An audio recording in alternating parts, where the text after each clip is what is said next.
2 polícias são os primeiros atingidos.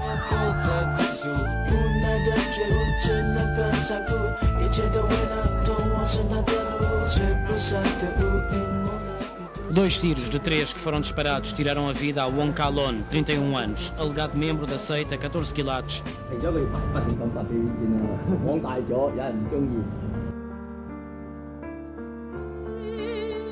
Quantos carros há?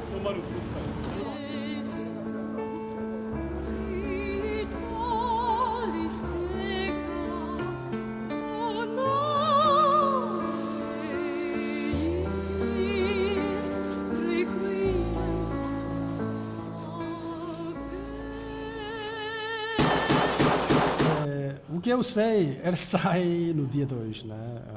Sai no dia 2. Falhou por um dia o secretário para a Segurança, Chong Kwok-wah. Depois de quase 15 anos detido, o líder da seita 14 quilates, Wang Kwok-oi, sai em liberdade amanhã aos 57 anos. Eu gostava de dizer, antes de mais, que me parece a mim que o Sr. Wang Kwok-oi, que cumpriu 14 anos de cadeia, aproximadamente 14 anos de cadeia, tem todo o direito a ser reintegrado em sociedade como um homem livre, fazer a sua vida perfeitamente normal, e estou convencido que ela vai fazer perfeitamente normal. Se continuar em cima do homem, sempre à procura o que é que ele vai fazer, se vai dedicar ao crime, se não vai dedicar ao crime, como as perguntas constantemente que os órgãos de informação me fazem, é de facto difícil para ele fugir a este tema. Eu não tenho a certeza se irá de facto criar alguma onda de choque nos meios a que ele poderá estar ligado, e a lembrar, por exemplo, dos junkets, não é? Dos promotores de jogo em Macau. Alguns deles vêm desse tempo, alguns deles terão até eventualmente trabalhado com ele. Ele continuou, a família dele, a controlar algumas das salas de jogo de Macau, não é? O que quer dizer que o dinheiro continuou a rolar, portanto eu não vejo interesse neste momento, não estou a ver que ele venha com desejo de vinganças ou com qualquer coisa assim. Ele fez muitos inimigos na altura, como é óbvio, não é? E mesmo os seus amigos, enfim, ao fim destes anos todos, muitos deles tê-lo abandonado. Portanto, como é que ele vai ser recebido? Enfim, é uma incógnita. Que força é que ele poderá ainda ter em alguns desses meios? Wang Kwok-oi foi detido no dia 1 de maio de 1998. Horas depois de ter rebentado uma bomba no carro do então diretor da Polícia Judiciária, Marques Batista. Há inúmeras versões e há teorias da conspiração, e há pessoas que entendem que esse atentado nunca existiu e que foi um atentado fabricado. O Wang Kwok-oi estava para ser detido, eles estavam à procura do melhor momento, e penso que se esse atentado de facto existiu, isso não foi uma fabricação, penso que poderá ter dado de facto aquele impulso necessário. Marques Batista estava a uma distância suficiente do carro para sair ileso e acabou por ser ele a deter Wang Kwok-oi mais tarde num restaurante no Casino Lisboa. E há um momento em que ele pede ao diretor da Polícia Judiciária para não ser algemado, porque enfim, era uma questão de face que estava ali em causa, e acho que terá sido uma surpresa para muita gente o facto do diretor da Polícia Judiciária o ter algemado e o ter passeado à frente dos jornalistas algemado, que fez muita gente supor que a reação da parte da organização liderada por Wang Kwok-oi iria ser extremamente violenta. Uma antiga funcionária da prisão que prefere não ser identificada recorda o respeito e o medo com que não só os outros detidos, mas também os funcionários e dirigentes do estabelecimento prisional receberam Wang Kwok-oi, e contou à TDM um episódio passado na festa de Natal desse ano. Os reclusos já estavam no pátio, sentados. Ele foi o último a entrar no recinto. Todos se levantaram quando ele entrou e só se voltaram a sentar quando ele se sentou. Ele de facto tinha muito poder, ele nasceu em Macau e veio do nada, não é? E conseguiu chegar aonde chegou, controlar muito dinheiro, ser extremamente rico e controlar muita gente e muitas salas de jogo, etc. Num documento da Polícia Judiciária de 1994 que a TDM teve acesso sobre a distribuição de poderes dentro das várias salas de jogo, lê-se que tanto a título pessoal como através de pessoas próximas, Panakoi, como é referido no documento, domina várias salas de jogo, enquanto subconcessionário responsável pela agiotagem ou pela segurança. Procurava-se um equilíbrio, dando um pouco a todos. Por exemplo, numa das salas, a subconção era de Cassiwai, da seita 14 quilates, a agiotagem era de Panakoi, também da 14, e a segurança dividida entre Panakoi e Lai Tongsang, da Soifong, traduzindo para português, de gasosa. O facto de muitas salas, as chamadas salas VIP dos casinos, estarem entregues a diferentes promotores de jogo, terá sido uma das razões para que se tivessem começado a criar antagonismos mais fortes dentro do crime organizado. Portanto, o que eu penso que aconteceu foi, dentro da mesma seita, ou seja, da 14 quilates, que depois é uma seita muito grande e tem várias ramificações, houve uma luta de poder dentro dessa seita, e nomeadamente entre o Kai Sivai, que é este senhor que ainda hoje está com problemas ali no Hotel New Century, não é? E o Wan Kokoi. Portanto, eles os dois nunca se entenderam. O Kai Sivai vinha de Hong Kong, ele é conhecido por Kai Si por causa, quer dizer, mercado, porque, ao que se diz, a sua fortuna foi feita através da extorsão dos vendedores do mercado em Hong Kong, e depois veio para Macau, de facto, para se instalar na área do jogo e para começar também a ter lucros na área do jogo. Isso não terá agradado a Wan Kokoi. E isto tudo começa a acontecer, finais de 94, 95, há crimes, há homicídios cometidos no centro da cidade, à luz do dia, constantemente. A certa altura, uma pessoa passeava ali por aquelas ruas da Baixa e em cada sítio era possível marcar um homicídio que tinha acabado de ocorrer ou que tinha ocorrido uns meses antes. E a detenção de Wan Kokoi não acabou com a violência. Julgo que entre maio e setembro ou outubro de 98 as coisas não acalmaram, até que há um dia que há um atentado, há uma bomba que explode num carro. 2h20 da manhã, agentes da Judiciária e da PSP investigam a explosão de um carro ocorrida meia hora antes. Leung Yao Si, câmara da TDM, foi um dos jornalistas que cobriu esse atentado. 我出嚟先，咁我出嚟嗰陣時就嚟到呢度之後咧，咁啊我泊好咗個車之後咧，跟住咧，咁咧佢就已經嗰度咧已經係封咗條，即係呢條路咧已經係即係連城馬路呢度咧已經係封咗㗎啦。咁我就跟住咧，我就沿住嗰個位一個 round 咁樣咧，就嚟到呢個位置咧，就入去嗰個巷頭嗰度咧，就影呢個事幹嘅發生嗰度，就呢度啦，我就呢度入去啦咁樣。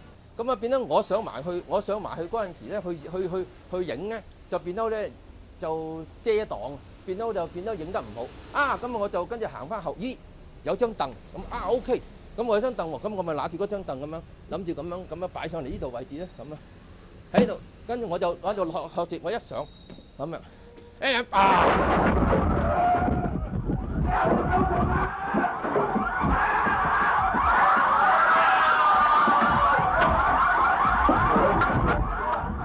我都住咗成個月，因為咧當其時咧，我入去嗰陣時咧，開始咧點講啊？即係佢驚會影響到咧，因為當其時個鼻位咧，我個即係腫起晒，即係直情腫晒，咁啊腫晒，直情啲眼呢個位置腫起晒咁樣，都驚影響，咁我又。Continuava a violência e começaram as ameaças. Esta foi a mensagem enviada dentro de envelopes para os órgãos de comunicação social chineses de Macau. Uma mensagem que diz, a partir de hoje, se forem dadas notícias sobre Panakoi e a 14 quilates, as balas não terão olhos e as facas e bastões não terão sentimentos. Só com uma segunda vaga de detenções é que a situação acalma.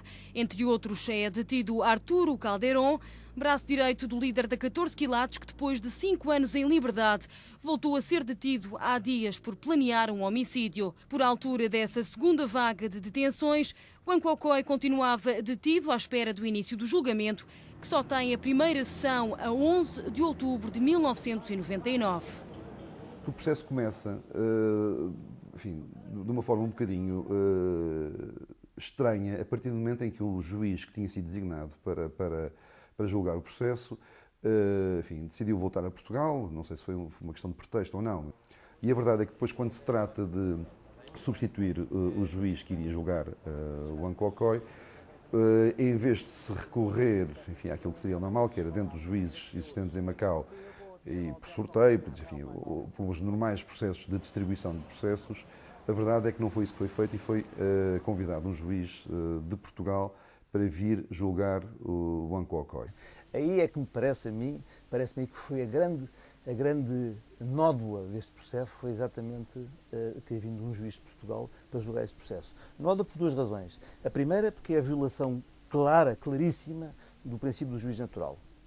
A segunda porque criou a suspeição nos magistrados que estavam cá em Macau. Esta situação que foi alertada pelos advogados no processo, no curso do processo, logo no início do processo, foi alertada que não poderia vir um juiz só para julgar um processo e que se toda a gente quis passar a ideia que não era para julgar um processo, que ele estava cá em comissão e acabou por dar razão aos advogados porque ele, ao fim de 6 meses, foi-se embora. E só mais tarde, quando há um livro do General Rocha Vieira que fala da situação, em que é dito claramente que mandou-se vir um juiz de Portugal para julgar o processo. Ele diz claramente isso. E porquê? Porque, segundo o que ele diz, isto é SIC, havia um ambiente de promiscuidade entre os advogados e os magistrados locais. O processo dele foi muito estranho. Aliás, uma das coisas mais estranhas que houve foi que, a meio do processo, o advogado dele demite-se. Portanto, e ao demitir-se, ele acabou a ser defendido por um oficial de diligências, não é? O que é muito estranho, tu vês um dos homens mais poderosos da Ásia, se quiseres, depois a ser defendido por um oficial de diligências porque o seu advogado, invocando que depois ia fazer queixa à ONU ou qualquer coisa no género, que estavam a violar os direitos humanos, que não o deixavam falar, etc., abandona a sala e acaba por não o defender. Portanto, quer dizer, foi um processo mesmo muito estranho. A TDM tentou falar com o advogado Pedro Redinha, que defendeu Wan Kuo-Kuai nesse processo, que neste momento prefere não falar com a comunicação social. A 23 de novembro é lida a sentença sem que o arguido fosse condenado por um único crime de homicídio ou atentado à bomba. Ficou provado que era líder da 14 quilates, que tinha feito branqueamento de capitais, agiotagem, violação de telecomunicações e que tinha um documento de identificação falso. A acusação diz assim: existe em Macau uma associação denominada 14 quilates que se dedica a extorsão, homicídios, empréstimos ilícitos, exploração de prostituição e vem para ali fora e dá um número de crimes. E depois no fim diz assim: o senhor tal, o senhor tal e o senhor tal pertencem a essa associação. Logo, o que é que acontece? Como essa associação faz, eles também fizeram. Portanto, foi a ação da leitura da sentença, não é? E o facto curioso foi este. Portanto, o juiz começa por dizer os anos a que ele e o irmão são condenados, portanto, atribuindo ao irmão 5 anos e a ele 15, e eles ouviram com a maior das impassibilidades, portanto não se manifestaram, mas depois começa a dizer os bens que lhes vão ser retirados. Bom, e aí os dois não se contiveram, saltaram do banco, começaram a insultar o juiz, inclusivamente em português. Julgo que pode permitir pensar que era de facto uma pessoa um bocadinho desfasada da realidade, megalómana e de facto com um sentimento de impunidade excessivo. E isso é um suicídio, eu penso que ele cometeu de algum modo um suicídio.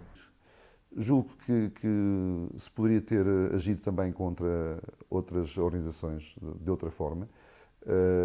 Enfim, houve aí, julgo eu, razões de natureza política que aconselharam que não se fizesse. Pedro Leal foi o advogado que acompanhou Wan Kuo-Kuai nos últimos anos e nos 4 pedidos de liberdade condicional que foram rejeitados. Pan Acoi cumpriu a pena numa ala de segurança máxima para onde foi transferido depois da sentença. Ele acabou por estar lá, se não está só, está acompanhado por 1 ou 2 arguidos.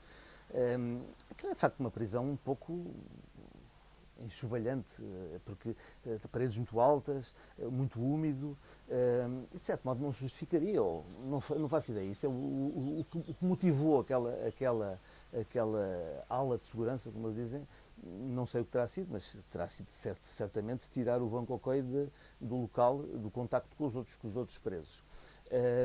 Agora, é uma cadeia que tem... Então está muito limitado do ponto de vista pessoal, porque havia mais guardas do que arguidos, o passeio, aquele sítio onde ele podia gozar um pouco de horas ao ar livre, é reduzido. Mas pronto, ele foi fazendo a sua vida, penso que fazendo ginástica. Portanto, a vida em cadeia deve ser uma vida muito rotineira e, portanto, eu presumo que ele ultrapassou. Deve ser, a ideia que eu tenho é que ele é uma pessoa psicologicamente forte e, portanto, foi ultrapassando essas situações. Ele tinha um olhar bastante forte. Ele enfim, era um homem carismático, tinha uma grande preponderância, conseguia arrastar todos aqueles seguidores e admiradores, porque era visto como um homem destemido, enfim, um homem de uma grande coragem e que, portanto, não hesitaria nunca em avançar qualquer que fosse o adversário. Penso que foi um aviso para todo aquele que alguma vez pensasse que poderia ter o mesmo tipo de atitude e, de facto, não se voltou a verificar esse tipo de atitude da parte de ninguém aqui em Macau. E as autoridades garantem que estão preparadas para a saída de Wan Kwok-Koi. 咁警方亦對各種涉及黑社會或者犯罪嘅團伙活動進行嚴密嘅監控，包括分別採取對重點人群、重點場所嘅監控同埋巡查、跟蹤啊，喺呢個刑事法官嘅批准之下進行呢個監聽啊等等啊呢啲。 A ideia que eu tenho é que ele pretende ter uma saída em paz e que o deixe em paz. Pediu inclusive que não houvesse grandes jornalistas, mas isso é impossível, de facto é impossível. Vão-lhe pôr questões, vão andar à volta dele para lhe pôr questões. Não sei o que é que ele pretende fazer, mas sei que ele gostaria de ter pouco assistência e pouco alarme em relação à sua saída. São as últimas horas de Wan Kwok-Koi atrás das grades. Depois de quase 15 anos detido, o homem que ficou conhecido por Pana Khoi, dentro do partido, sai em liberdade. Vai ser amanhã de manhã.